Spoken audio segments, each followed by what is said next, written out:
Elena stătea pe un pat metalic rigid, ascultând zgomotul surd care străbătea spațiul camerei ei. Din cauza pereților subțiri, se auzea murmurul altor deținuți, amestecat cu pașii zgomotoși ai gardienilor.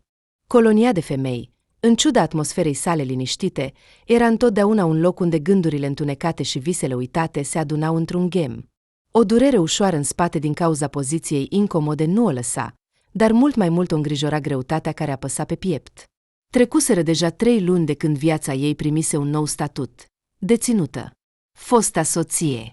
Când soțul a plecat, el i-a lăsat nu doar un apartament gol, ci și o suflet gol, pe care nimeni și nimic nu putea acum să-l umple. Nu a spus niciun cuvânt de consolare, ci a luat tot ce avea o valoare măcar mică.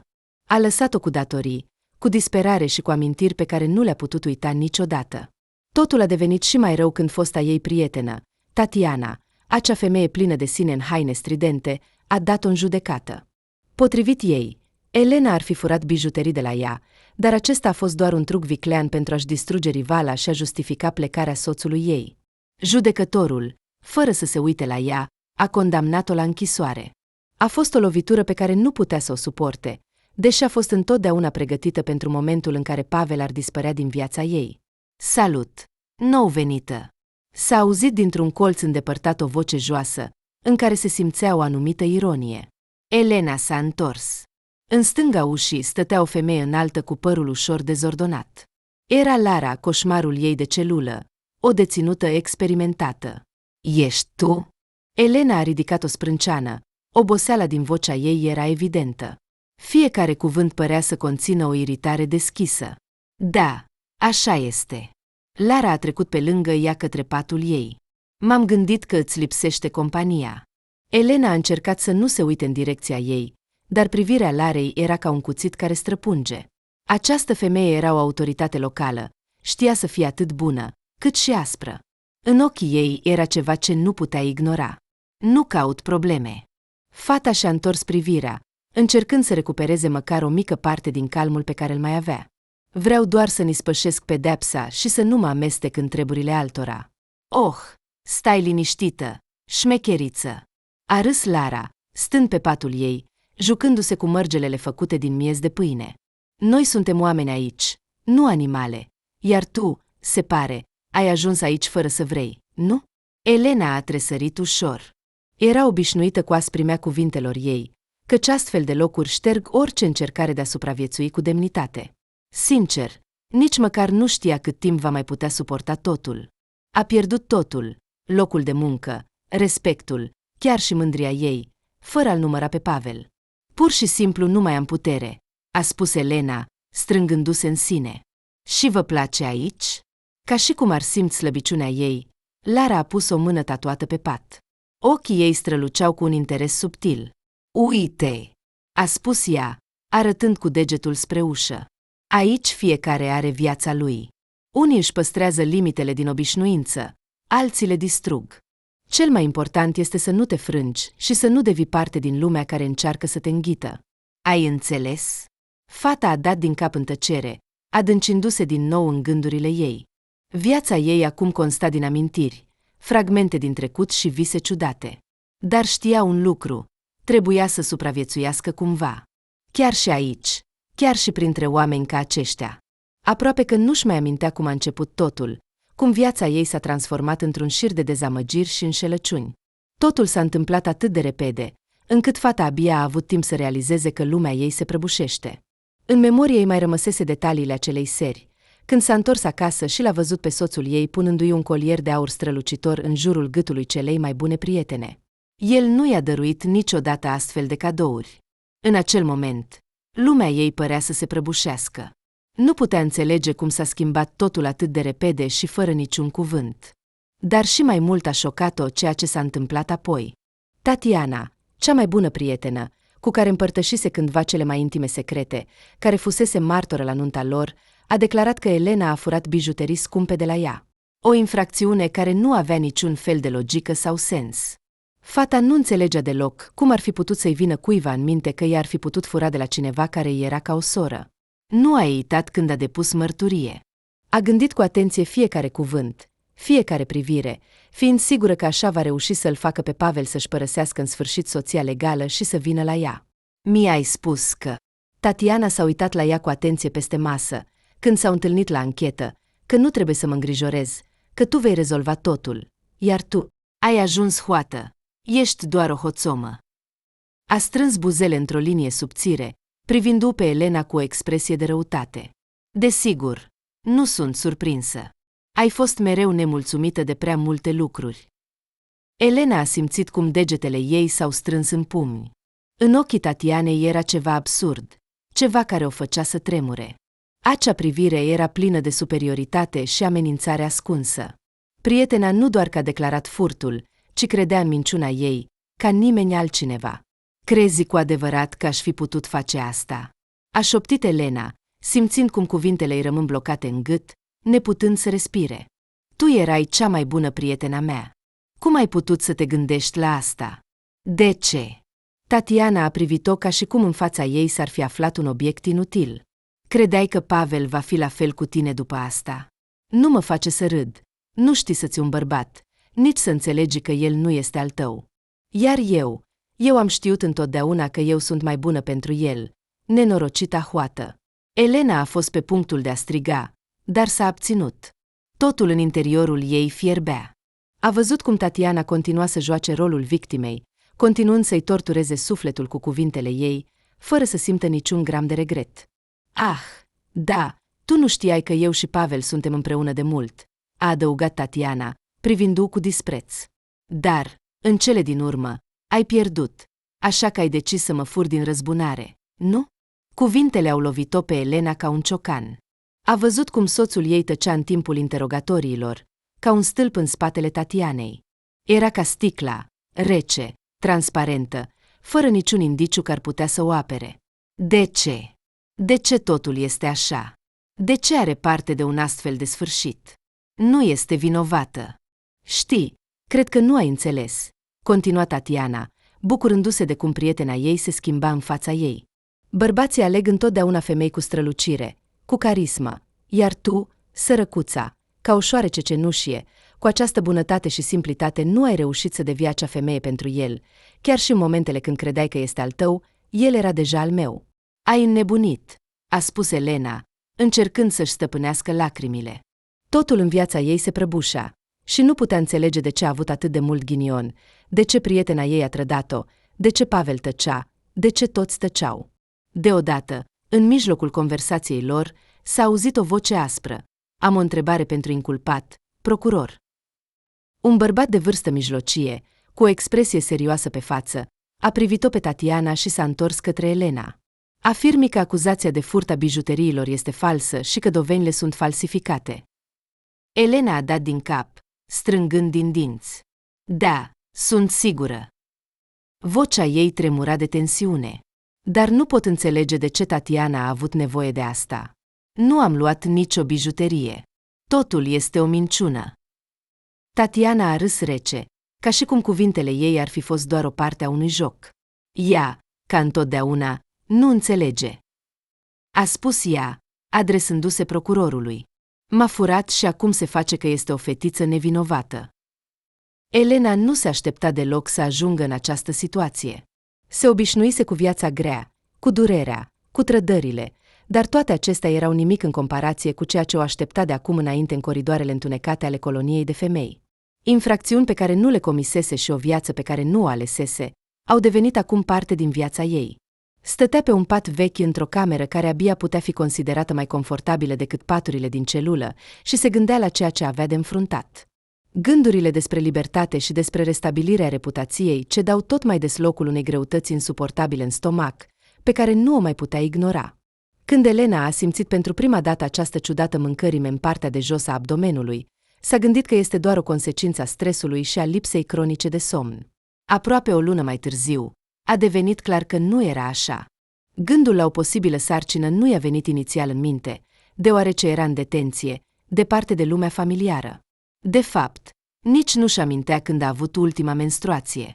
Timpul în colonie s-a contopit într-un flux fără timp, iar dincolo de zidurile celulei, lumea continua să existe oarecum separat de ea.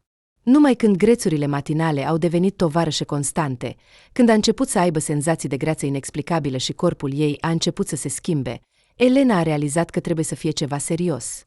Când în spitalul de închisoare i s-a spus pentru prima dată că este însărcinată, fata a rămas mult timp fără cuvinte, șocată. Stătea cu ochii închiși, încercând să conștientizeze acest fapt.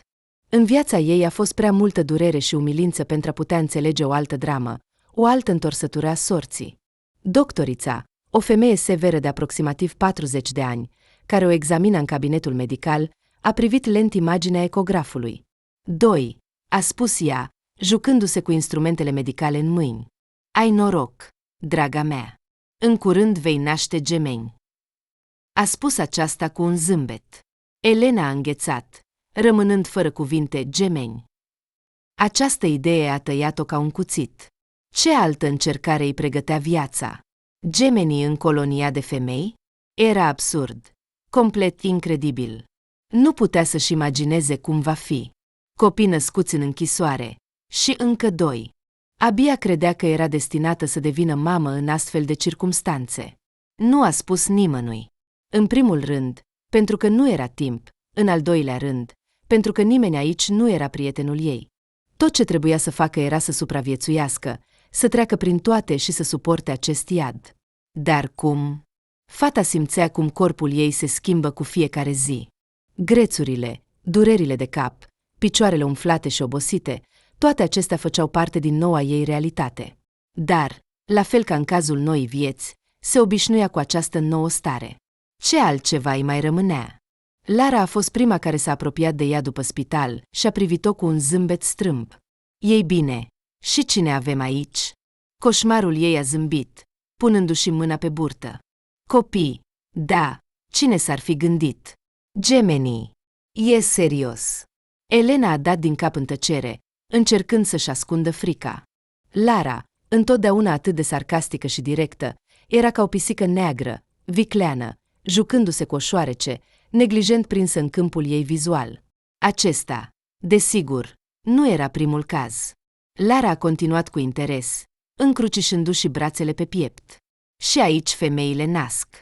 Desigur, nu poți să te desfășori prea mult, dar ce să faci? În situația ta, mai bine să te obișnuiești din timp. Fata a încercat să nu reacționeze la cuvintele ei, dar greutatea din piept nu dispărea.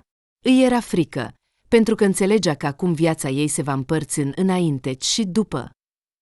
Nașterea copiilor în închisoare nu era doar o încercare, ci era o nouă etapă de dificultăți cu care trebuia să facă față, iar cum a aflat Lara despre asta? Ei bine, ce? Ai înghițit un lămâi? A întrebat Lara deodată, uitându-se atent în fața ei. Dacă va fi nevoie, te ajutăm. Singură nu vei reuși. Dar cu copiii, vom vedea. Cum se va desfășura totul? Îți vor face concesii, asta e sigur. Poate chiar te vor elibera mai devreme. A râs cu un râs aspru. Viitoarea mamă, strângând din dinți, a acceptat în tăcere aceste cuvinte. Știa că aici toată lumea vorbește mult, dar puțini fac cu adevărat ceva. Aceste femei cu viețile lor grele nu puteau fi cu adevărat șocate de nimic. Când în dimineața următoare Lara a propus să împărtășească cu ea o porție de pâine și gem, pe care îl păstrau zecile pentru ocazii speciale, Elena nu a putut aprecia acest gest. După câteva luni, și-a născut gemenii în spitalul de închisoare, unde era doar o slabă lumină difuză și o plictiseală insuportabilă. Dar cel puțin erau hrăniți mai bine și nu erau obligați să muncească din greu. Și, deși viața ei rămânea în acest loc murdar, acum avea ceva important, ceva ce nu se gândea să dea nimănui. 2 mici ființe care, ca și ea, de la naștere erau obligate să supraviețuiască într-o lume plină de înșelăciune și durere. Da, nu așa își imagina sarcina, maternitatea, dar ce să facă? Pentru ultima discuție înainte de eliberarea condiționată, Elena a fost dusă într-un mic birou murdar. În capul ei se învârteau diferite gânduri, dar nu putea să creadă că se întâmplă cu adevărat. Eliberare anticipată. UDO. Părea o șansă ciudată, imposibilă. UDO. UDO. Ca un strigăt de UDO. Drept cuvânt. O combinație de litere care părea fără sens. De fapt, în loc de o senzație de ușurare, îi era greu să înțeleagă ce simte.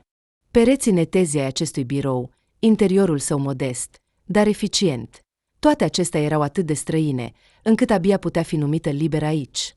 Vedem că ai avut un comportament destul de bun în timpul șederii tale aici, spunea comisarul, o femeie de vârstă mijlocie, cu părul strâns și o privire bâlândă, dar severă. În timpul șederii tale în colonie, te-ai dovedit a fi o condamnată responsabilă și pașnică, ai respectat toate cerințele regimului. A răsfoit documentele de pe masă, ca și cum ar încerca să găsească alte cuvinte. Elena a dat din cap, dar în interiorul ei, în loc de bucurie, s-a strecurat o frică rece. Copiii, a întrebat ea brusc, sufocându-se de gândul care nu ieșea din cap. Ce se va întâmpla cu copiii? Vor rămâne aici, în orfelinat? Comisarul a ridicat sprâncenele, evaluând-o. Da, copiii vor fi transferați în agenția corespunzătoare. A răspuns ea încet și clar, ca și cum ar verifica fiecare cuvânt. Înțelegem îngrijorarea ta, dar în acest moment nu poți să iei, deoarece nu ai condiții adecvate pentru creșterea lor. Va trebui să găsești un loc de trai permanent, un loc de muncă. Altfel, din păcate, copiii vor rămâne în orfelinat, dar nu pentru totdeauna, desigur. Când te vei stabili bine, îi poți lua. A fost ca o lovitură în stomac. Elena a simțit cum frigul îi pătrunde în interior, cum mâinile îi tremură. De unde va lua toate acestea acum? De unde va găsi o locuință, un loc de muncă, ceva stabil pentru a-și recupera copiii? Gândurile ei s-au întors la colonie, la acești pereți gri și aerul umed, la fiecare zi pe care o petrecea așteptând ceva, ce anume. Dar acum, când libertatea era atât de aproape, a realizat brusc cât de greu îi va fi să se întoarcă în acea lume din care fusese cândva alungată. Când Elena a fost condusă înapoi, a simțit privirile a numeroase femei. Femeile din alte celule, când o conduceau pe coridor, o priveau cu o anumită venerație și invidie. Se uitau cum merge, iar pașii ei răsunau în pereții goi, ca un ecou. Fața ei era calmă, dar în interior se învârteau mii de întrebări.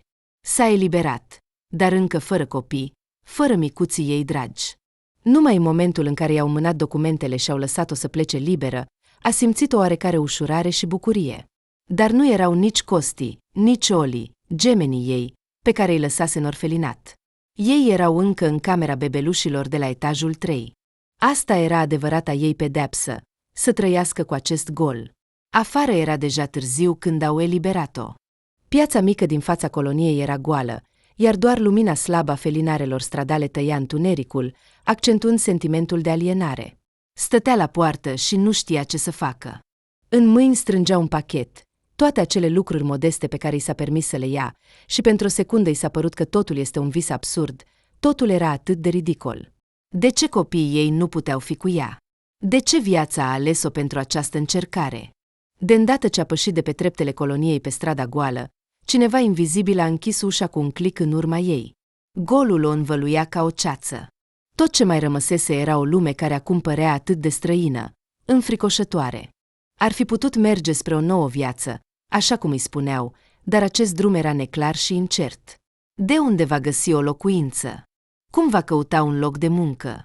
Gândurile ei au fost întrerupte de o femeie pe nume Olga, care lucra în orfelinatul colonie, ocupându-se de copii. S-a apropiat de Elena, păstrând o distanță, dar cu un respect evident în ochi. Am auzit că te-au eliberat, a spus Olga, încetinind puțin pasul. Am vrut să vorbesc despre copii. A făcut o pauză, ca și cum ar încerca să găsească cuvintele potrivite. Sunt bine. Nu-ți face gris. Totul este în regulă, dar trebuie să faci ceva pentru a-i lua cât mai repede. Nu putem să-i lăsăm aici prea mult timp. Elena a simțit cum i s-a uscat gura.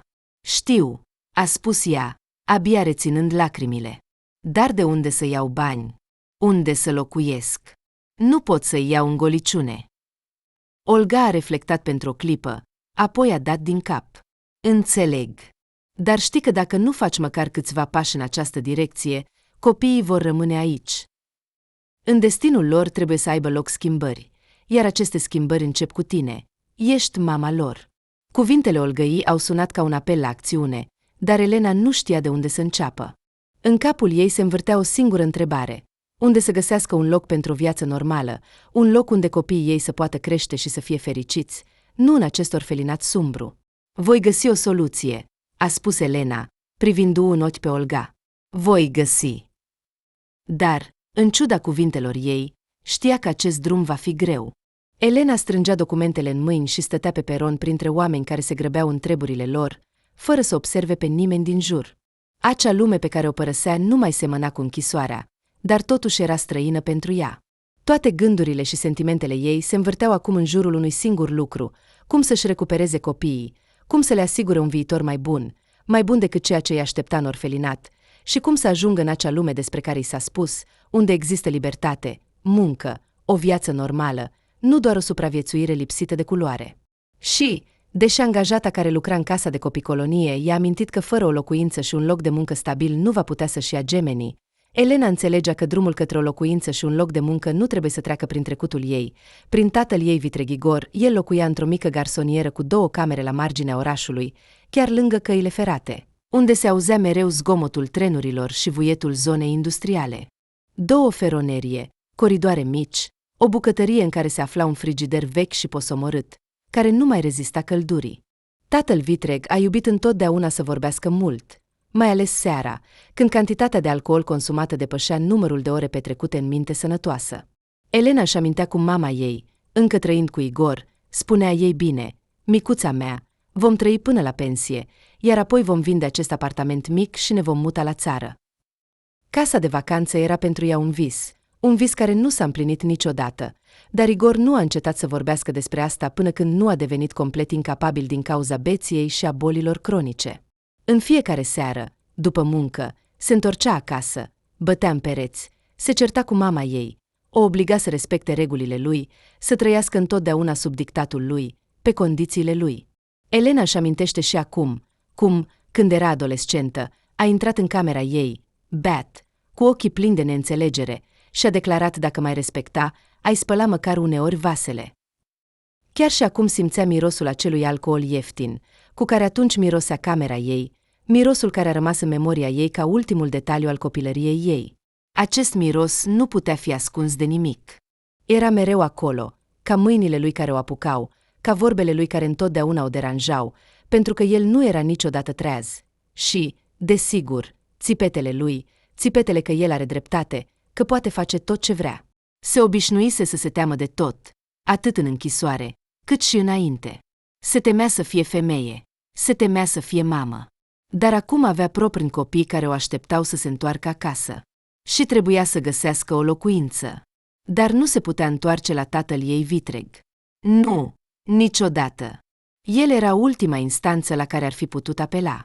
Dar chiar și gândul de a se întoarce în acel apartament mic, pe care cândva îl numea acasă, îi provoca mâinile tremurânde și o frică panicată. Își amintea totul. Tot chiar prea bine. Mama ei a murit cu mulți ani în urmă. Moartea ei nu a fost ceva așteptat. A fost un eveniment neașteptat care a lăsat o durere, iar apoi un gol în sufletul Elenei.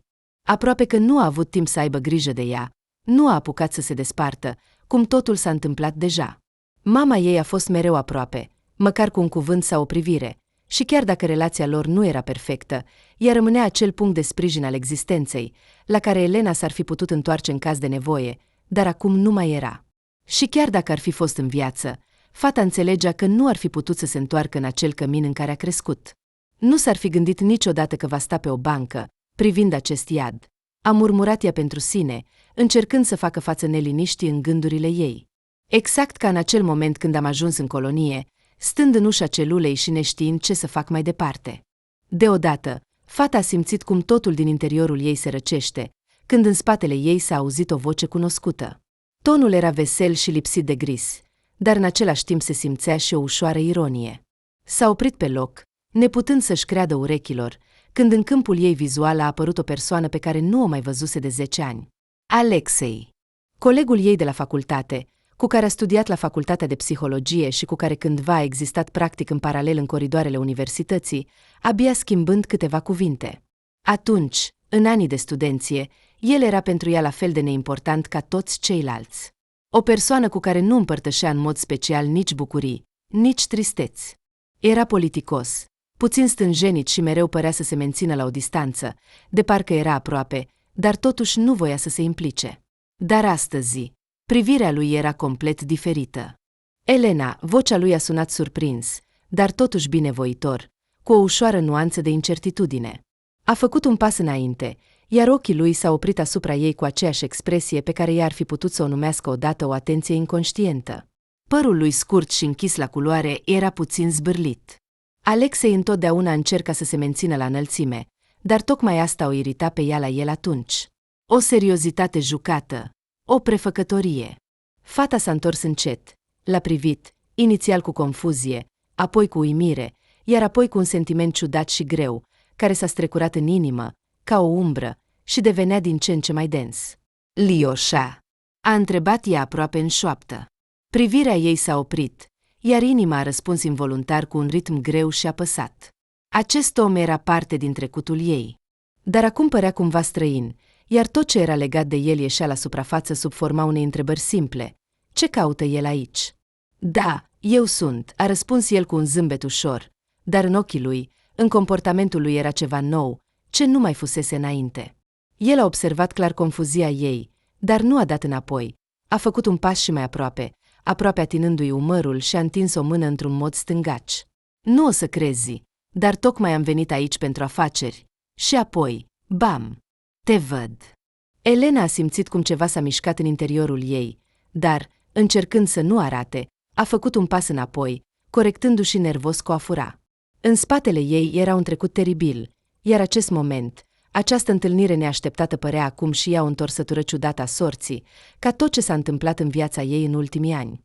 Nu știam că te-ai întors, a continuat el, fără să-i ofere ocazia să plece. Elena s-a îndepărtat cu un pas, simțind cum picioarele ei devin moi. M-am întors. A repetat ea ca un ecou, iar privirea ei a alunecat pe aspectul lui sever, observând cum, în ciuda aspectului său de afaceri și a costumului strict, părea puțin derutat. Nu avea dispoziția pentru o conversație și a realizat că nu vrea să discute despre asta acum. Dar Alexei nu s-a oprit. Se uita la ea cu o expresie care făcea imposibil să plece pur și simplu. Aha, a spus el, de parcă ceva s-ar fi schimbat în interiorul lui, iar vocea lui a devenit mai încrezătoare. Și cum ești? Încă mai țin minte întâlnirile noastre din bibliotecă. Alexei a devenit gânditor pentru o clipă. Atunci te-am ajutat cu lucrarea de curs. Îți amintești? Elena a strâns puțin ochii. Da, el era deștept și mereu util, dar atunci nu s-a gândit că ar putea fi cineva important pentru ea. Da, îmi amintesc, a spus ea, simțind cum cuvintele parcă nu voiau să iasă de pe limbă. Dintr-un motiv oarecare, simțea că trebuie să fie politicosă cu el. Au trecut prea mulți ani, s-au întâmplat prea multe lucruri. Ești bine? A întrebat Alexei, iar vocea lui a căpătat nuanțe bâlâânde de îngrijorare. S-a apropiat de ea, iar, în ciuda prudenței din privirea ei, el nu s-a dat înapoi. Ochii lui erau sincer pătrunzători, ca ai unei persoane care a ținut ceva în interior de mult timp și acum, în sfârșit, s-a decis să scoată la iveală. Sunt bine, Elena a vrut să spună mai mult, dar cuvintele s-au blocat cumva. Ce ar fi trebuit să-i spună? Bună, îți amintești de mine? Am fost în închisoare, am născut copii și acum stau aici, la o răscruce a sorții? Da, cu siguranță asta i-ar fi câștigat respectul. În cele din urmă, așa s-a întâmplat și i-a spus totul, fără să știe de ce. Poate că nu știi, dar eu am fost mereu îndrăgostit de tine, a spus el cu o oarecare reținere, dar în cuvintele lui era ceva neașteptat, în afară de cuvintele în sine, un sens ascuns. Nu a avut timp să se mire, pentru că, se pare, într-un moment, această adevăr a devenit atât de evidentă, încât părea că nu era nimic nou în asta. Dar mărturisirea lui a sunat ca un fulger care a zguduit lumea ei interioară. Nu știu de ce nu m-ai observat niciodată. Poate că pur și simplu nu ai putut atunci? Elena a înghețat. Aceste cuvinte erau ciudate și străine pentru ea, ca și cum ar fi venit dintr-o lume complet diferită. Simțea cum ceva se strânge în piept, iar gâtul ei s-a uscat brusc. Ești îndrăgostit de mine? A întrebat ea cu uimire. Elena uitase de mult ce înseamnă un sentiment sincer, o atașare, și acum, când aceste cuvinte au fost rostite, păreau cumva nepotrivite. Alexei a fost răbdător, a răspuns nu imediat, ci a întins mâna, de parcă oferea nu doar ajutor, ci ceva mai mult, care nu se încadra în limitele unui simplu gest. Elena, nu ești obligată să răspunzi imediat, dar dacă vrei, te pot ajuta să te ridici, pentru că arăți. Scuză-mă, nu doar să-ți dau bani sau un acoperiș deasupra capului, ci cu adevărat să te ajut. Elena a tăcut, simțind cum mâinile ei încep să tremure, de parcă acel pahar al vieții ei, pe care îl considera complet golit, brusc începea să se umple cu ceva nou, necunoscut. A simțit cum inima ei s-a strâns involuntar când Alexei a continuat să vorbească, de parcă ar fi urmărit gândurile ei. Mai este ceva, a spus el, coborând vocea, de parcă ar încerca să-i spună un secret. Am un prieten în organele de anchetă. Acum lucrează într-unul dintre birourile centrale. El este exact persoana care te poate ajuta. Elena a înghețat pentru o clipă. În mintea ei au apărut imediat o mulțime de imagini, toate acele birouri de poliție, interogatorii, procurori, instanțe, acele ziduri pe care încă nu reușise să le uite. Și va uita vreodată. Puțin probabil.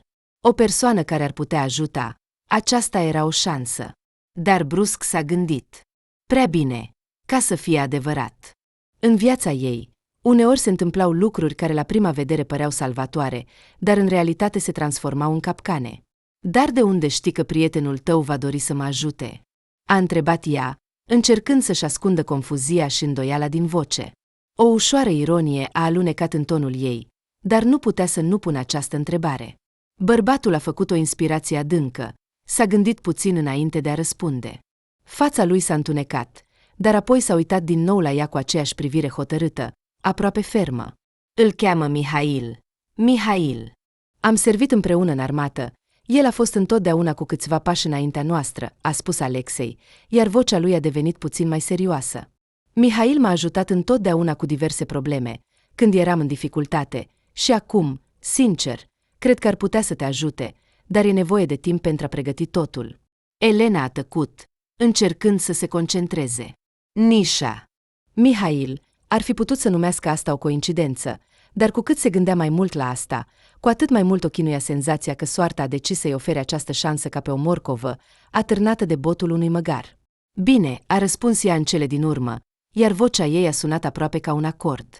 Dar trebuie să înțeleg un lucru, ce fel de om este el și cât de mult pot să-i acord încredere. Alexei a dat din cap. A înțeles că Elena nu era pregătită să creadă pur și simplu în cuvintele lui. A înțeles că în viața ei au fost suficiente promisiuni false, încât să nu poată să se raporteze fără prudență la ofertele de ajutor de orice fel. Mihail nu este genul de om care să-ți mintă, a spus Alexei, înclinând puțin capul, de parcă ar fi reflectat și căutând cuvintele. Poate fi dur, uneori chiar prea mult, dar crede-mă, nu va pierde timpul dacă va vedea că cineva are nevoie de ajutor. Nu am mai vorbit cu el de mult, dar sunt sigur că te poate ajuta. Elena a dat din cap din nou, dar gândurile ei s-au întors din nou la întrebarea dacă are nevoie de acest ajutor. Dar în adâncul sufletului ei știa că a refuza această șansă ar fi fost pur și simplu stupid. Cum poți să-l convingi că am cu adevărat nevoie de ajutor și nu doar să repari ceva pentru liniștea ta? Alexei a zâmbit, dar în zâmbetul lui nu era acea ușurință jucată de altădată. Era mai serios decât și la mintea ea. Nu-l voi convinge, a spus el, întâlnind cu curaj privirea ei. El va decide singur ce să facă cu asta. Eu doar îți voi oferi o șansă, iar ție îți revine decizia dacă vrei să o folosești. Elena a suspinat greu, în mintea ei totul era amestecat. Pe de o parte, Alexei părea un adevărat salvator, iar pe de altă parte, insuportabil, mândru, ceea ce o făcea să fie foarte nervoasă. Dar de ce îmi spui toate acestea? A continuat ea, privindu-le în ochi. Nu ești obligat să mă ajuți. Ai viața ta, afacerile tale. De ce îți pasă de toate acestea? Alexei s-a uitat din nou la ea cu o sinceritate care a făcut-o pe Elena să-și abată privirea pentru o clipă. Poate că nu am fost suficient de curajos atunci să vorbesc cu tine, dar acum, când ești în fața mea, nu pot pur și simplu să trec pe lângă tine. Ești la limită și nu pot doar să privesc cum te pierzi. Meriți mai mult. Nu știa ce să răspundă. Vorbea. Părea că spune totul corect. Probabil că într-adevăr se pierdea, dar merita să aibă încredere în acest om care a apărut din trecutul ei, ca și cum tocmai în acel moment, când stătea pe marginea prăpastiei. Elena a strâns din dinți, ascultându-le pe Alexei, dar în ochii ei a apărut o flacără pe care el nu putea să nu o observe. Era ceva nou, ceva ce venise la ea în acele zile întunecate, când stătea în celula de închisoare și se gândea doar la locul ei. Întreaga ei ființă fierbea de furie, de durere, de nedreptatea pe care a trebuit să o îndure. Tot trecutul ei părea o mare minciună, iar acum decizia ei era simplă, trebuia să-și recâștige nu doar numele, ci și demnitatea. Înțelegi că nu vreau doar să-i pedepsesc pe amândoi, nu-i așa? A spus ea, ridicându-se de pe bancă. Vreau să simtă ceea ce am simțit eu, să sufere așa cum am suferit eu. Pentru fiecare zi pe care am petrecut-o în acest iad, trebuie să plătească amândoi.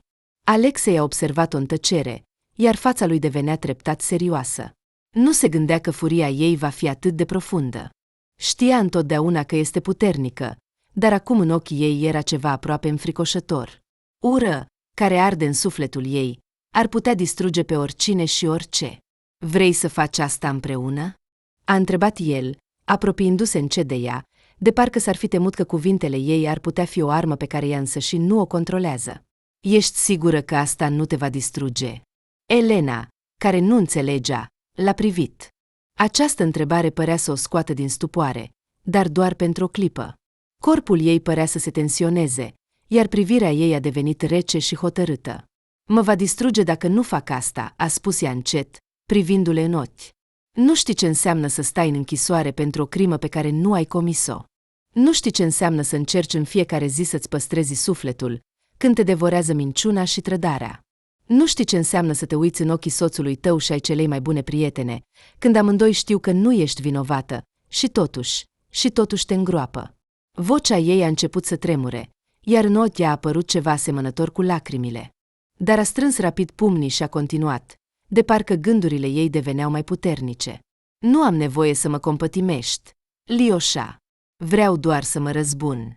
Vreau ca Tatiana și Pavel să simtă cum e să pierzi totul, să înțeleagă că nu poți distruge pur și simplu viața cuiva fără să plătești pentru faptele tale. Și voi lupta pentru asta. Tot restul nu mă interesează. Alexei stătea ca înfipt în pământ și o privea. Știa că este puternică, dar nu bănuia că puterea ei era atât de distrugătoare. Întotdeauna o admira pentru hotărârea ei, dar acum în cuvintele ei era ceva ce nu putea înțelege pe deplin. Bine, a spus el în cele din urmă, înclinând puțin capul, dar vreau să înțelegi un lucru. Răzbunarea nu este întotdeauna ceea ce avem nevoie. Poți să-i distrugi, da, dar cineva va suferi cu siguranță, și nu doar ei. Eu înțeleg asta. Elena a răspuns, fără să-și abată privirea de la fața lui. Dar dacă aștept, dacă tac, ce va rămâne din mine? Voi fi ca moarta, iar eu sunt încă în viață. Și vreau să simt cum corpul meu va fi din nou plin de putere, când voi face ceea ce trebuie, și dacă pentru asta trebuie să-i distrug, atunci așa să fie. Alexei nu știa ce să răspundă. Ar fi putut spune că răzbunarea nu este o soluție, că trebuie să se gândească la viitor, la copii, la noi șanse, dar știa prea bine că nu o va putea convinge. A văzut că dacă a decis să meargă pe acest drum, nu se va opri. Știi că voi face tot ce pot pentru a te ajuta, a spus el, apropiindu-se de ea. Dar voi fi alături de tine, doar dacă ești pregătită pentru faptul că nu este doar un joc. Asta poate să-ți ia mult mai mult decât crezi. Sunt pregătită, a răspuns ea, strângând pumnii. Sunt pregătită să pierd totul pentru a-mi recâștiga viața. După aceste cuvinte, Alexei a dat din cap. Înțelegea că în spatele acestei hotărâri se ascunde nu doar răzbunarea, ci ceva mult mai profund, durerea pe care nu o mai putea ignora. Și acum, când a făcut alegerea, nu putea să mai dea înapoi. Era pregătit să o ajute, dar nu știa în ce se va transforma asta pentru amândoi. Bine, a spus el, iar pe fața lui a apărut o ușoară umbră de oboseală. Voi lua legătura cu Mihail. Vom decide cum să acționăm mai departe. Dar trebuie să înțelegi că pe acest drum nu există întoarcere. Ești sigură că vrei să mergi până la capăt? Nu a răspuns imediat. S-a uitat în depărtare la luminile stradale care pâlpâiau slab în aerul de seară. În ochii ei era ceva ferm, ceva ce nu fusese vizibil înainte. Răzbunare pentru tot ce a pierdut, pentru tot ce i s-a făcut. Acum aceasta era singura ei motivație. Nu putea să se oprească și, poate, nici nu voia. Sunt pregătită, a șoptit ea în cele din urmă. Să simtă ei regretul pentru ceea ce au făcut. Fosta deținută stătea în fața ușii, strângând palmele de peretele rece, tremurând ușor. A respirat adânc, simțind cum aerul pătrunde în plămânii ei, iar nervii erau întinși ca o sfoară strânsă. În interiorul ei totul ardea cu o flacără pe care nu o putea stinge. Elena a venit aici nu pentru a vorbi. A venit pentru a distruge, pentru a-i rupe așa cum ei i-au rupt-o, pentru a le smulge ceea ce nu vor mai obține niciodată, liniștea. Te vei descurca, a șoptit Alexei, care stătea lângă ea pe prag. Fața lui era tensionată, dar ochii străluceau cu aceeași hotărâre care o împingea spre acțiune. Știa că nu se va da înapoi, știa că nu se va opri până la capăt. O înțelegea ca nimeni altcineva și acum era lângă ea, dar nu pentru a o opri, ci pentru a o susține, pentru ca ea să nu se simtă singură în furia ei. Elena a dat din cap, înghițind frica care încerca să-i rămână în gât, a luat o altă respirație adâncă, puternică și profundă, și a bătut la ușă. Ușa s-a deschis aproape instantaneu, iar în fața ei s-a ivit Pavel, fostul ei soț. Era îmbrăcat în training, de parcă tocmai se întorsese de la sala de sport. Părul lui era aranjat în mod tradițional, iar ochii, plini de satisfacție, pe care ea l-a urât întotdeauna în el. A ridicat privirea spre ea cu uimire, iar pentru o clipă în ochii lui a apărut ceva asemănător cu frica, dar a ascuns rapid, așa cum își ascundea întotdeauna toate slăbiciunile. Elena, vocea lui era nesigură, de parcă el însuși nu știa ce caută ea aici. Vrei ceva? Nu a răspuns. În schimb, privirea ei, plină de foc rece, l-a străpuns, iar ea a pătruns în apartament, fără a-i permite să închidă ușa. Din cameră s-a auzit un râs slab și iată că deja o vedea și pe Tatiana, fosta ei prietenă, cu care cândva stăteau la cafea, împărtășind vise, îngrijorări, râzând până la lacrimi. Aceasta stătea în bucătărie într-un halat elegant, părea mulțumită, ca întotdeauna, dar ochii ei erau reci. Nu doar reci, erau evaluativi, plini de încredere că deja a câștigat. Mâinile ei cu unghii scurte, îngrijite și strălucitoare, se jucau cu un pahar de vin. Ah, uite-te cine a venit! Tatiana a zâmbit. Vocea ei era plină de ironie. Dar intră, dacă tot ai venit. Tocmai beam șampanie. Te felicit, de altfel, pentru eliberare. Nu mă așteptam să fie atât de repede. Uimitor cum trece timpul. Așa-i. Cuvintele Tatianei au fost ca un duș rece. Și Elena a simțit cum în pieptul ei începe să fiarbă furia. Nu a spus nimic, ci a trecut mai departe, oprindu-se în fața lor, a fețelor lor, pline de încredere și dispreț. Pavel, care stătea lângă ea, s-a simțit stânjenit. A deschis gura, de parcă se pregătea să spună ceva, dar cuvintele nu au ieșit de pe limbă. Tatiana, între timp, a privit-o pe oaspete cu interes, încercând să înțeleagă ce a determinat-o pe Elena să vină în casa lor. A ridicat capul, iar vocea ei era fermă, profundă. Am venit nu pentru a sta la masă cu voi, a spus ea, iar ochii ei au strălucit atât de tare încât a devenit înfricoșător. Am venit aici pentru a vă blestema. În acel moment, ceva s-a schimbat în atmosfera apartamentului. Pavel s-a strâns, de parcă ar fi simțit cum aerul a devenit mai dens, iar camera însăși părea să se transforme într-o capcană. Tatiana a înghețat. Mâna ei, care ținea paharul, părea să devină grea, iar pe fața ei a apărut o umbră nervoasă. Amândoi se uitau la Elena, dar în ochii lor nu mai era încredere. Ce? A scos fostul soț cu o voce răgușită, necrezându-și urechilor, s-a apropiat de Elena, dar ea nu s-a dat înapoi. Ai mințit prea mult, Pavel. Vocea ei era liniștită, dar aspră. M-ai trădat, ai trădat familia noastră pentru ea, pentru a distruge tot ce aveam. M-ai trădat pe mine și pe copiii noștri. Da, am născut gemeni de la tine în colonie. Ești la curent? Iar ea. Ești o nenorocită. Mi-ai luat tot ce era al meu prin drept. Soțul. O viață normală. Ai fost cea mai bună prietena mea, iar acum stai lângă el și râzi, fără să te gândești la ce ai făcut. Pavel a făcut un pas înapoi, ochii lui s-au lărgit, iar instinctiv a ridicat mâna, de parcă ar fi vrut să se apere. Tatiana, între timp, a ridicat ochii, dar în privirea ei a apărut o confuzie. Asta e o amenințare? Ești aici pentru a mă amenința? A râs ea încet, dar râsul ei suna nenatural. Totul din jur părea să se liniștească, iar Elena a simțit cum cuvintele ei prind viață, cum se învăluie în jurul celor doi, strângându-se în jurul lor. Nu, Tatiana, asta nu e o amenințare, e un blestem, a spus ea, iar pentru o clipă tăcerea din cameră a devenit aproape palpabilă. Vă blestem pe amândoi. Fie ca fericirea voastră, dacă aveți una, să fie fragilă, ca sticla. Fie ca relația voastră să devină o iluzie, iar fiecare moment în care veți crede că totul este stabil să fie umplut de îndoială și frică. Fie ca secretele voastre să iasă la iveală, iar fiecare pas pe care îl veți face să se întoarcă împotriva voastră. Vă blestem așa cum nimeni nu a blestemat vreodată. Veți culege tot ce ați semănat, nenorociților. Cuvintele ei au rezonat în aer, dar păreau să străpungă tăcerea, făcându-i pe amândoi să tresare involuntar. Fiori au alergat pe piele, privirile au devenit sticlă. Pavel a avut impresia că inima lui s-a oprit brusc, iar Tatiana, dimpotrivă, încerca să-și forțeze un zâmbet, dar ceva în fața ei trăda panică. Elena a făcut un pas înapoi, dar ochii ei nu s-au abătut de la fețele lor. În acel moment a simțit că totul nu era întâmplător. Nu venise doar pentru a se descărca.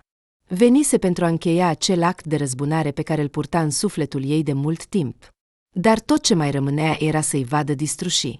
Ei bine, acum plec, a spus ea încet și, fără să aștepte un răspuns, s-a întors și a pășit spre ușă. Pavel a rămas pe loc, incapabil să se miște. Tatiana nu putea ascunde tremurul din mâini când a pus paharul pe masă. Lăsându-i în această capcană invizibilă, Elena a plecat, iar imediat ce ușa s-a închis în urma ei, în cameră a căzut o tăcere moartă. Pavel stătea încă, uitându-se în gol, de parcă încerca să înțeleagă ce se întâmplase. Tatiana, fără să-și scoată zâmbetul întins, a încercat să facă pe plac, dar degetele ei se jucau nervos cu marginea halatului. Ai auzit?" a întrebat ea încet, vocea ei sunând puțin confuz, deși încerca să o ascundă. Era ceva ciudat. Bărbatul s-a întors brusc la realitate, a apucat paharul și a băut, privindu-o cu ironie. Ciudată! A zâmbit el, dar în ochii lui se observa o panică tot mai mare. Tu ai provocat-o. A fost întotdeauna ciudată. Cine se teme de ea? Cu siguranță nu noi, nu-i așa? Tatiana s-a întors. Degetele ei au alunecat pe marginea paharului de sticlă. Fața femeii exprima o neliniște pe care nu o putea ascunde. Sentimentul că totul a mers prost nu o părăsea. Dar ce?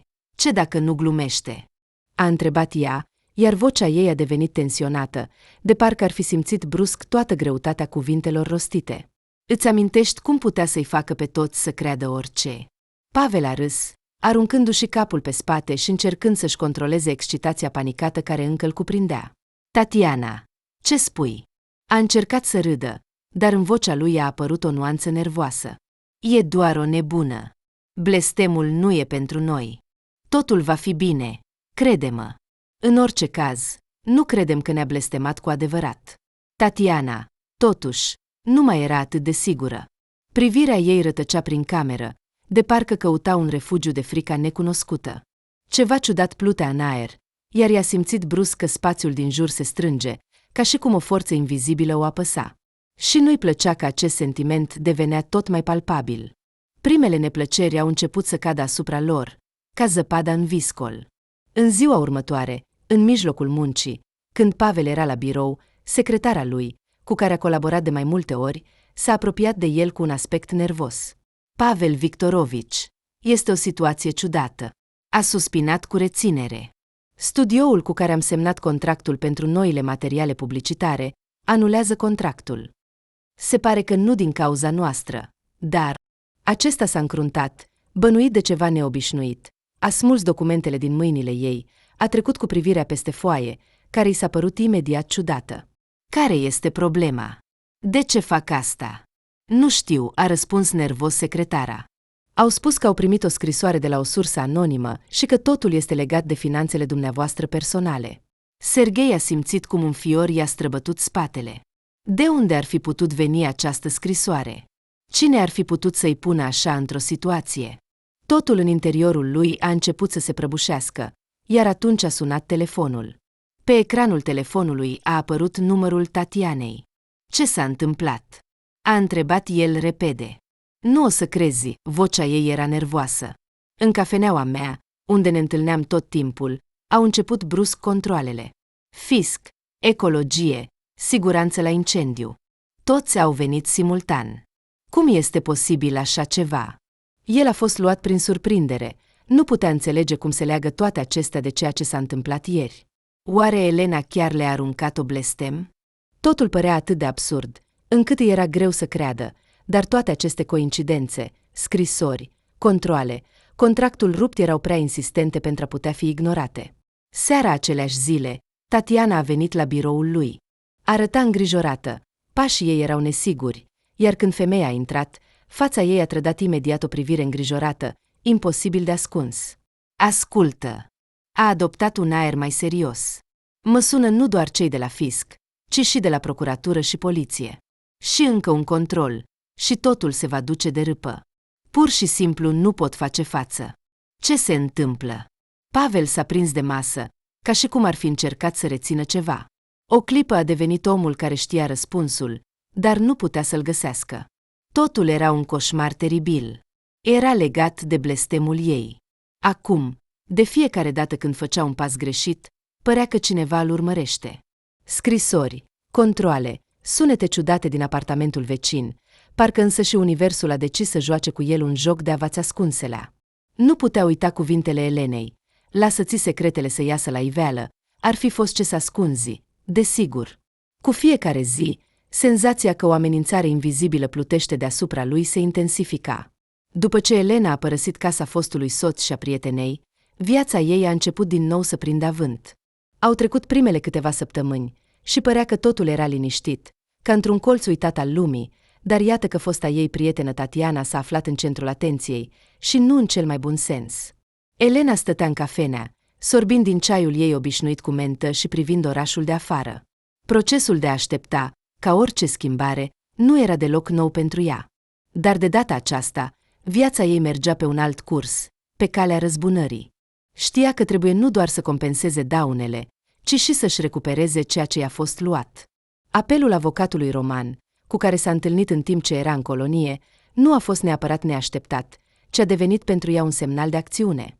Len, ascultă, tocmai am primit informația că împotriva Tatianei începe o anchetă. Este acuzată de calomnie. Se pare că cunoscutul tău Mihail chiar are legăturile necesare. Tot ce a spus despre tine s-a dovedit a fi o minciună. A reușit să adune toate dovenile, a spus Roman, iar vocea lui era calmă, dar cu o ușoară nuanță de satisfacție. Fata și-a ridicat sprâncenele, de parcă nu-i venea să creadă norocul ei. Chiar așa? Deci va plăti pentru asta? Vocea ei a tremurat de emoție. Tot ce se întâmpla a început să capete un sens complet nou. Pe fața ei a apărut un zâmbet viclean. Dar cum se va răscumpăra de la asta? Ei bine, noi doi înțelegem bine că pentru oamenii de nivelul ei, banii decid totul. Dar problema este că, dacă vom implica presa și vom pune accentul corect, nu va reuși să se răscumpere atât de ușor, pentru că s-a împins singură într-un colț. Cred că va accepta un acord, dar va costa mult mai mult decât crede, a răspuns Roman. Dar Elena s-a înșelat, gândindu-se că va putea să-și pedepsească dușmanca atât de ușor. Totul nu a decurs exact cum se aștepta. După ce cazul a fost reluat și Tatiana a intrat în vizorul autorităților, nu s-a pierdut. Așa cum s-a dovedit, avea resurse destul de puternice pentru a încerca să se răscumpere de la toate neplăcerile care o așteptau. Și a reușit cu brio. Ancheta a fost temporar suspendată. Dar, așa cum se întâmplă adesea, soarta a luat totuși cursul ei. Atunci, Tatiana mergea cu taxiul, gândindu-se la cum vor evolua evenimentele. Cum, deodată, ca o furtună pe un cer senin, gândurile ei au fost brusc întrerupte de o zdruncinare bruscă a mașinii, urmată de sunetul unei coliziuni zgomotoase. Imaginea din fața ochilor s-a întunecat, nici măcar nu a apucat să înțeleagă ce s-a întâmplat. În următoarea clipă, lumea ei a fost înghițită de un zgomot asurzitor și de o tăcere neagră. Femeia și-a revenit pe marginea drumului. Era întuneric, iar în aer se simțea atmosfera unei ploi care începea. Ca printr-o sticlă murdară, vedea siluete neclare ale mașinilor, sirene, lumini intermitente. A simțit o durere acută în picior. Nu era doar un disconfort. Corpul ei părea suspendat în vid, iar fiecare moment durerea se intensifica. Corpul îi tremura. Dar, în ciuda acestui fapt, s-a ridicat cu greu, încercând să se îndoaie, dar a simțit cum ceva îi restricționează mișcarea. A încercat să facă un pas, dar nu a reușit. Durerea din picior era insuportabilă.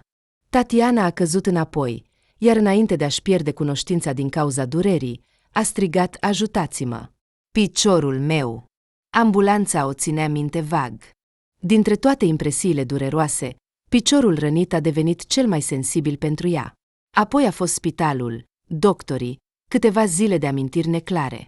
Când s-a trezit, mâna ei s-a sprijinit pe un bandaj alb de tifon, iar toată piciorul drept era în gips. Fractura s-a dovedit a fi complicată, iar oasele nu s-au vindecat așa cum ar fi trebuit. Doctorii au spus că piciorul ei nu va funcționa ca înainte. Acum urma un lung proces de reabilitare, precum și o posibilă operație. Procesul de recuperare s-a dovedit a fi lung și chinuitor. Operație după operație, proceduri, fizioterapie, nimic nu dădea rezultate, iar fiecare nou eșec îi agrava disperarea. Doctorii doar își ridicau mâinile, asigurând-o că au făcut tot ce le stă în putință. Tatiana, care înainte era plină de hotărâre și putere, acum simțea cum lumea ei se restrânge, devenind din ce în ce mai strâmtă și insuportabilă. Treptat, Pavel a început să plece tot mai des în afaceri, a început să se uite la ea cu iritare, iar în privirea lui apărea adesea oboseala, de parcă s-ar fi obișnuit cu viața grea alături de o femeie care trăiește în fiecare zi aceeași durere. Bărbatul nu putea înțelege că ea suferea nu doar fizic, ci și moral. Cu fiecare zi, se distanța tot mai mult, iar într-o zi, când ea a încercat din nou să vorbească cu el despre suferințele ei, reacția lui a fost astfel încât Tatiana a simțit cum inima ei se sfărâmă în 1000 de cioburi. "Tatiana, iar te apuci de plâns," a spus el, fără să se uite în direcția ei, când ea s-a apropiat de el cu o ceașcă de cafea în mână, încercând să ghicească în ce stare se află astăzi. "Nu sunt psihoterapeut să ascult plângerile tale. Ești o femeie adultă. Rezolvă-ți problemele singură.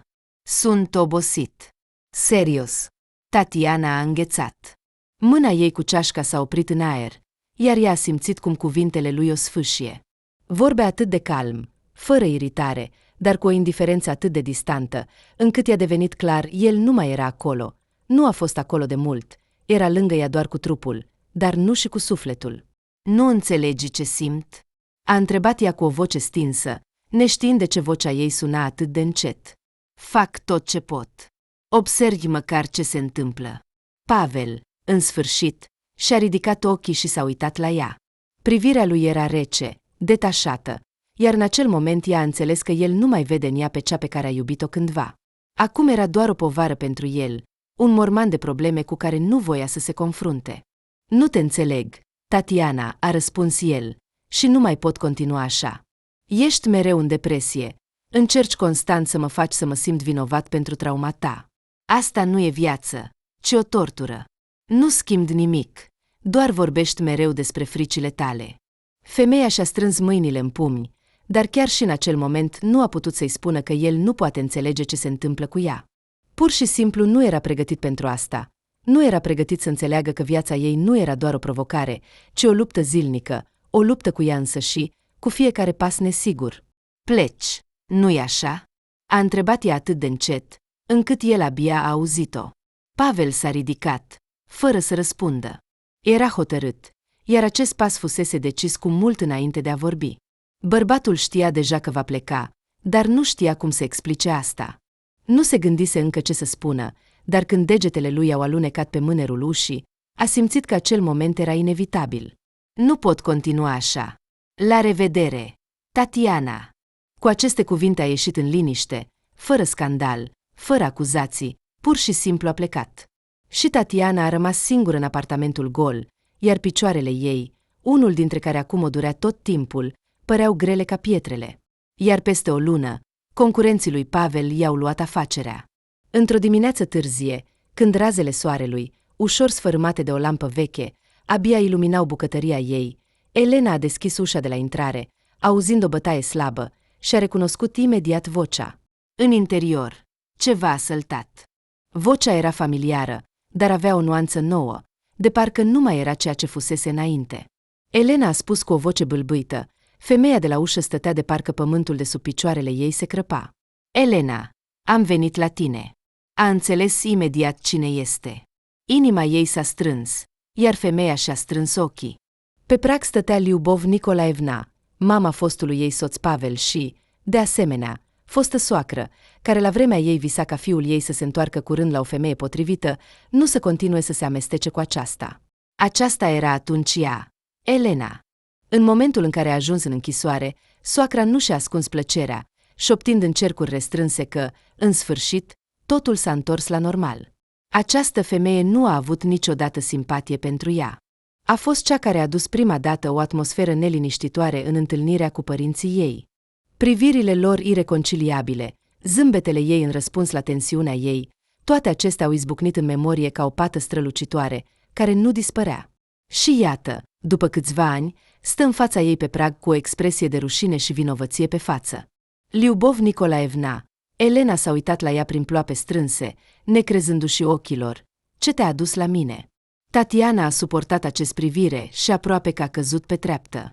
Fața ei era evident că nu era în regulă, era uscată de timp, dar ochii vorbeau despre multe, despre faptul că odată considera că Elena era o femeie de rang inferior, despre faptul că mereu a disprețuit soarta ei, iar acum îi era clar s-a înșelat. Îmi pare rău, vocea ei s-a rupt și a căzut greu pe trepte. Trebuia să vin mai devreme, dar atunci nu înțelegeam. Oh, Doamne, cât de proastă am fost! Elena nu putea să creadă că aude aceste cuvinte. Liubov Nicolaevna era femeia care, pe parcursul tuturor anilor căsniciei lor, s-a comportat ca o adevărată măgăreață. Cuvintele ei erau întotdeauna pline de reproșuri, iar privirile de dispreț. A făcut tot ce a putut pentru a semăna semințele îndoielii în relațiile ei cu soțul, subliniind fiecare greșeală, fiecare defect. Fosta noră tăcea, iar privirea ei devenea din ce în ce mai rece. Își amintea toți acei ani când, abia intrând în casă, era întâmpinată de o atmosferă apăsătoare, de parcă ar fi fost un element dăunător. Tot acest timp a suportat umilințe, reproșuri, de care nu putea să se apere. Nu a fost nici măcar un simplu bun venit sau cum te simți, fiica mea? De la ea. Nu a fost nicio picătură de compasiune, doar o umbră ascuțită a superiorității. Vrei să cred că îmi pare rău? Vocea ei era nu atât de rece, cât obosită, plină de confuzie și neînțelegere. Liubov Nicolaevna și-a ridicat ochii spre ea, în care nu mai era vechea arogantă, ci doar goliciune și, poate, regret. Înțeleg cât de mult mă urăști, a spus ea, plângând ușor. Ai dreptate. Am fost o soacră groaznică, dar trebuie să înțelegi, nu am vrut să iasă așa. M-am înșelat. Elena a rămas în continuare tăcută, încercând să înțeleagă cum să reacționeze. Pe fața ei se putea observa cum buzele îi tremură. Dar ce s-a schimbat? Vocea ei era calmă, dar cu o ușoară nuanță de ironie. Ați venit la mine cu niște scuze după câțiva ani? Câte luni a trebuit să stau în închisoare pentru ca în sfârșit să înțelegeți că nu este vina mea, că nu sunt hoată și nu sunt criminală? Liubov Nicolaevna a suspinat greu, s-a uitat în altă parte, de parcă cu fiecare respirație încerca să scape de toată greutatea care apăsa pe umerii ei. Am fost oarbă, a spus ea. Am crezut că pot controla totul, dar în final am pierdut atât pe fiul meu, cât și pe tine, și acum am rămas complet singură. Elena nu știa ce să facă cu această situație. A simțit o ușoară iritare, dar nu a fost ură. Se părea că, în mod real, acceptase de mult faptul că tot ce a fost în viața ei cu această persoană a fost o greșeală. Dar asta nu o scăpa de sentimentul de furie, care uneori, ca o rugină, îi străbătea corpul. Slavă Domnului! În sfârșit ați realizat asta, a spus femeia încet. Dar scuzele nu vor fi suficiente pentru a schimba totul, mai ales cu dumneavoastră. Liubov Nicolaevna a tăcut. Dar, în ciuda acestui fapt, în ochii ei erau lacrimi, rare și amare, ca ultima șansă de iertare. Sau ce ați crezut? A spus Elena, fără a-și ascunde sarcasmul. Veniți aici după toți acești ani, după ce am stat în spatele gratiilor. Și veți rezolva toate problemele cu un simplu îmi pare rău. Liubov Nicolaevna s-a retras, ca și cum aceste cuvinte ar fi lovit-o direct în piept.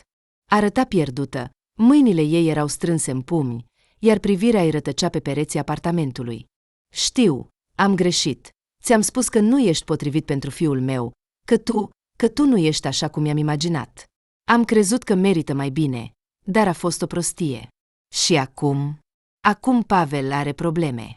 Tatiana a devenit invalidă, te-a părăsit, iar afacerea lui a fost preluată de concurenți.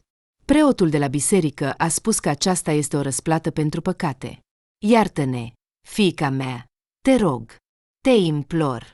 Iartă! Elena și-a stăpânit zâmbetul. Știa că acest moment era scena ei finală. A decis să-i ofere vechii soacre un răspuns demn. Întorcându-se brusc, femeia a apropiat mâna de ușă, împinând-o ușor, dar ferm. Vrei să mă compătimești? Sau poate că ți s-a părut că dacă acum vei arăta pocăință, totul se va îmbunătăți imediat? Așa nu va fi. Pentru că eu nu mai sunt aceea care eram înainte. Timpul a trecut, oamenii au plecat, soțul meu și fiul dumneavoastră au plecat. Nu mi-ați compătimit niciodată. Am trecut prin asta singură, iar voi nu ați văzut nimic, nu ați știut. Vocea ei suna calm, fără isterie. Dar avea în ea niște tonuri care au făcut-o pe Liubov Nicolaevna să se retragă. Nu contează că aveți nepoți, nu contează că i-am născut în colonie, iar voi cu Pavel nici măcar nu v-ați deranjat să întrebați cum sunt. Ați jucat cu mine, iar acum jucați singuri. Și atunci Liubov Nicolaevna, încercând în continuare să-i prindă privirea, s-a oprit. Încerca să găsească niște cuvinte pentru a justifica cruzimea ei lipsită de suflet și răzbunarea, dar nimic nu ieșea. Și-a strâns buzele, s-a uitat la Elena, iar aceasta stătea lângă ea calmă, fără emoții. Ce mai vrei acum de la mine? Să iert și să uit tot? A întrebat fosta noră, simțind cum cuvintele ei nu lasă loc pentru scuze. Era deja prea târziu. Liubov Nicolaevna, parcă abia acum a realizat că nu poate pur și simplu să revină în viața Elenei și să repare totul. Toate încercările ei au fost zadarnice, iar ultima picătură a fost momentul în care femeia a închis ușa chiar în fața ei. În acel moment, soacra a simțit cum frigul o îngheață. În ochii ei a apărut nu doar confuzie, ci și o profundă dezamăgire. Elena, închizând ușa, și-a adus palma la față, simțind cum degetele ei tremură încă. Dar era calmă, nu mai avea nevoie de ajutorul nimănui, iar nicio lacrimă a acestei femei nu o putea atinge acum. În interior, părea că s-a deschis un loc negru, eliberând durerea, și a simțit o ușoară ușurare. A fost o victorie. Nu doar că a rămas ea însăși, dar nu a lăsat să-i înșele conștiința. Când ea cu copiii și noul ei soț Alexei au părăsit în sfârșit orașul, Elena a simțit cum un greu fard a căzut de pe umerii ei. Nu mai erau acele străzi murdare, case vechi, fețe cunoscute care provocau doar iritare și amărăciune. Și iată, în sfârșit, drumul lor a dus departe de trecut. În mâinile Elenei era un pașaport nou, în care era trecut un nou nume, Iacovleva. Noul ei soț, întotdeauna atent și sensibil la sentimentele ei, îi ținea mâna, glumind pe drum, ca întotdeauna. Ei bine, iubita mea, ești fericită că totul este în urmă? Zâmbetul lui era sincer, iar ochii plini de dragoste și grijă.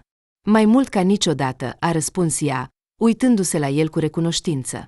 Începem o nouă viață și nu regret nimic. S-a uitat la copiii ei, Olia și Costia, care priveau cu interes peisajele de afară, dar când au simțit privirea mamei, s-au întors imediat către ea cu ochii strălucind. Știau că acum sunt în siguranță. Nu mai era acea neliniște care stătea mereu undeva adânc, în timp ce viața lor trecea fără ea în spatele gratiilor adăpostului.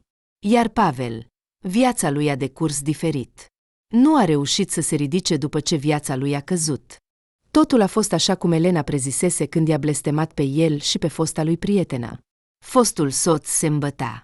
La doar câteva luni după ce a părăsit-o pe Tatiana și a pierdut afacerea, viața lui a luat o turnură catastrofală. Banii, care cândva îi aduceau doar bucurie, acum nu mai erau nimic. Pavel, consumat de dependența sa, îi cheltuia fără rost. Acum lucra ca un simplu angajat de birou și trăia de la salariu la salariu, iar afacerea de care se mândrea odată s-a transformat în amintiri.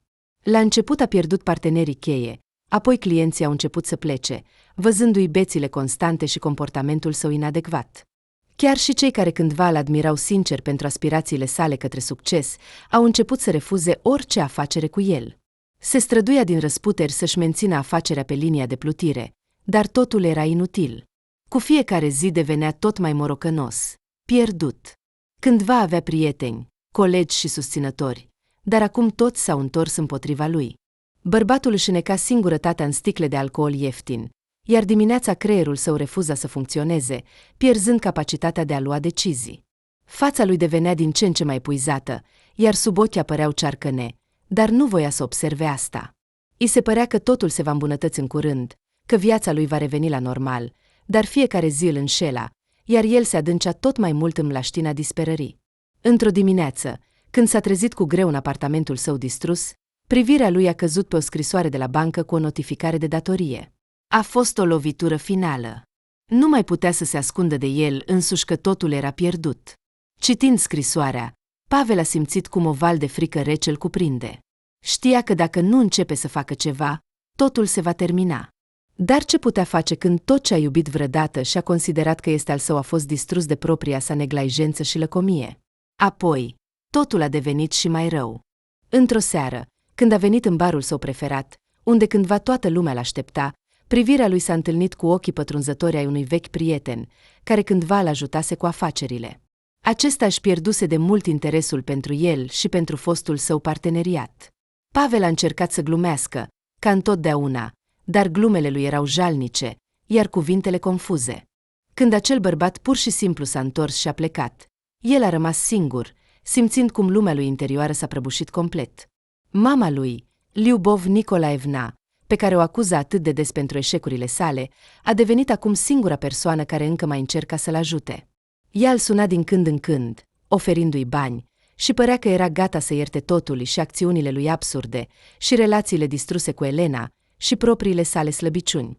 Dar ajutorul ei era zadarnic, căci fiul nu mai voia nimic. Nu simțea sprijin, simțea doar singurătate. Mamă, nu mă atinge! A izbucnit el odată, când ea a venit din nou la el cu o rugăminte de a vorbi. Liubov Nicolaevna s-a plecat. A plecat fără să spună un cuvânt. Nu mai știa ce să facă cu acest om pe care cândva îl iubea, iar acum putea doar să-l privească de la distanță, cum se autodistruge încet. Iar Elena, între timp, fiind departe de toate aceste probleme, simțea cum viața ei în sfârșit capătă sens. În curând, ea și Alexei s-au stabilit într-un nou oraș, unde el i-a oferit un loc de muncă în firma sa, iar ea a început să-l ajute cu dezvoltarea afacerii sale. Aici era înconjurată de oameni noi, cu care era ușor și liniștit. Copiii creșteau fericiți și sănătoși, iar ea înțelegea din ce în ce mai mult că soarta îi oferise o a doua șansă. O șansă la fericire, pe care în sfârșit o folosea. În ceea ce o privește pe Tatiana, nimeni nu a mai auzit nimic despre ea. Se pare că invaliditatea a distrus-o complet, a distrus dorința ei de o viață frumoasă și luxoasă. Se întâmplă adesea ca oamenii să calce pe capetele altora în căutarea fericirii lor. Nu întotdeauna reușesc să evalueze corect acțiunile și faptele lor, mai ales când sunt dictate de lăcomie și invidie. În astfel de cazuri, cel mai important este să nu faci un pact cu conștiința ta, căci există forțe care nu te vor lăsa să te odihnești în liniște, dacă s-a comis o nedreptate. Iar forma pe care aceasta o va lua? Fie că concurenții îți vor lua totul, fie că picioarele te vor lăsa, nu se știe până la capăt. Iar cei care, se părea, trec prin vremuri dificile în viața lor, chiar și fără vina lor, vor primi cu siguranță o compensație din partea soartei, mai devreme sau mai târziu, dar cu siguranță.